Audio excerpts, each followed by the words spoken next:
John, back to it on Saturday after an unexpected wee break. Obviously, the game called off last Saturday due to the weather. But now looking forward to another potentially difficult game here at the stadium tomorrow against Kelty. Yeah, obviously it was frustrating to lose the game last week. We're all prepared, all ready for it on the Friday. Obviously I'd been up to Montrose on the Tuesday night, and then boys were back in and we prepared for it, we were ready for it, and it was a bit of a shock and surprise that the snow had come so kind of like late, and it was a blow to lose the game. However, we'll all end up playing 36 games, 18 at home and 18 away, so it'll work its way out. So Kelty sitting in 4th place in the league. I think Michael Tizzer's done a brilliant job there. Young manager taking on this job for his first time. Obviously he knows the club by being there. They're playing a very good style of football. They're well enough up the league. You may have felt losing a lot of the experienced players that they did in the summer, that they maybe struggle this year, and especially, as I say, with such a young, inexperienced manager. But a lot of credit's got to go to Michael for his recruitment, the way he's got players in, and the way that they're playing, and the results they're picking up. I mean, to go to Hamilton in a Scottish Cup tie and win 2-0, and it wasn't a fluke. It wasn't a fluke. We've looked at the game. You look at all the stats in the game. It was no a fluke. They played really, really well. And there are a number of their loan players not available to them as well. They are going. If they went to Hamilton and tried to go and attack and play, then I've no doubt they're going to come here and attack here as well. So it should lend itself to an open game.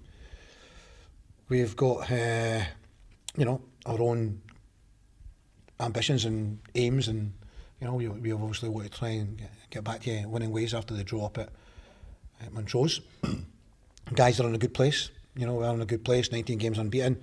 We're through semi-final of the Challenge Cup, through in the Scottish Cup. So everything from that point of view is hunky dory. So we're all in good place. But we do respect Kelty. We did beat them 5-1 the last time we played. On the day, I thought we were very clinical on the day, and I would like this to be every bit as clinical tomorrow. I think we can be more clinical. I think that's something that's missing, that we could be scoring more goals with the positions and the opportunities that we create. We create a hell of a lot of opportunities. We get the ball in the box, crosses in the box, a lot.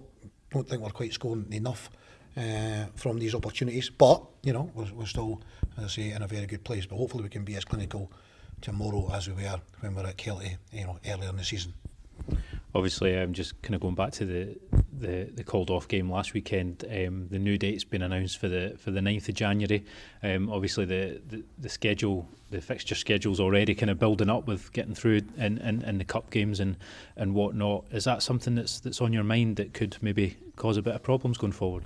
Well, that's why we put the game in there, because we don't want to end up further down the line with so many games. Because if we happen to beat the New Saints and we've got a cup final to play, that's going to be another game that's going to go off. So there's already a game that's further down the line that's going to get moved.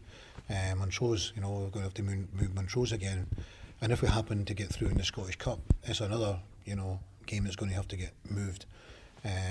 So again, we didn't want to end up hitting consecutive weeks of Saturday, Tuesday, so we felt it may be better to try and get this game in a little bit sooner rather than leaving it on the back burner for a while. So that's why we're trying to fit it in, on the 9th of January. That's the reasoning behind it, trying to avoid such a pile up. Last season we ended up playing 50 games, and for a League One team, that's a hell of a lot of games. And at the moment we could maybe end up playing 50 games again. So swings and roundabouts. You want to be successful, you have to deal with being successful. On the other hand, Hamilton is out, the Scottish Cup, they're out the Challenge Cup. Just the league to focus on. So swings and roundabouts.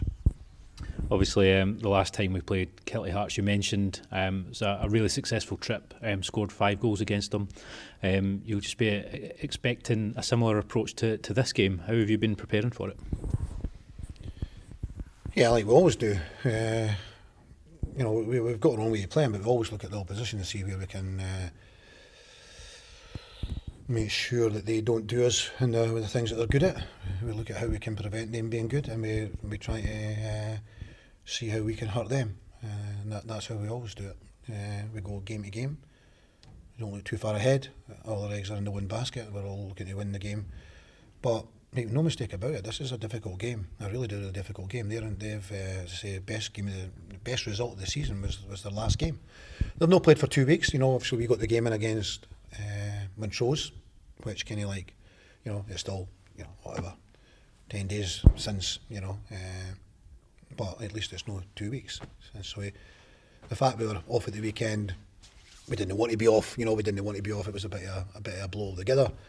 But we had played in midweek. We had played back-to-back games. So I'm hoping that the little, break that we didn't really want, hopefully it's not going to affect us anyway going into the game against Kelty. And if anything, as I say, probably it's longer since Kelty played than ourselves. So no, we expect a difficult game because they're going well. They're playing a very good style of football, and they've obviously got an attacking threat. So we've looked at all these things and we're ready and prepared to go. Going into this game as well, maybe a little bit more, some more options at your disposal than last time. I know you mentioned last time we talked that Stephen McGlynn had started kind of non-contract training. How is that progressing, and how's the rest of the squad looking? We're actually managing to fill the bench tomorrow with all first team players. We've got a squad of 20 tomorrow, and it's all first team players, no young boys on the bench. Now we've been trying to complement the bench in recent weeks with some young ones to make up the numbers, so to speak. So tomorrow we've actually got a full bench of first team players. Stephen McGinn's going to make it onto the bench tomorrow, which means that the only player who's still injured is Brad Mackay. We've got 20 players. Stephen is going to be one who we're going to have to just play it by ear with his knee. He trained on Tuesday. We actually played like a practice match amongst ourselves, and he played for 45 minutes in that. And then coming back in on Thursday, his knee had swollen up. And that's not unusual. That had happened previously, So it means like he can't train on Thursday. And then, he trained this morning, and he'll go into the game in the bench, tomorrow. And that's going to be an ongoing thing, We believe, that it's going to kind of flare up, and we're going to have to take him out of training. He's not going to be able to train like the squad. He'll train when he's okay to train. We'll know certainly be putting a gun to his head. He's he's well on now. Turned 35 just recently, last weekend, and he's played a lot of football. So we'll not be putting a gun to his head. We'll not be forcing him to go on a football pitch. It's his knee, and he's got his knee for the rest of his life. So we'll be very much guided by Stephen and what he can do and what he can't do. But I've no doubt he's got his part to play, and it's nice to have him back in the squad tomorrow. Who knows? Maybe he'll play some kind of part. Who knows? Here's hoping. John, thank you for the update, and all the best for tomorrow. Thank you.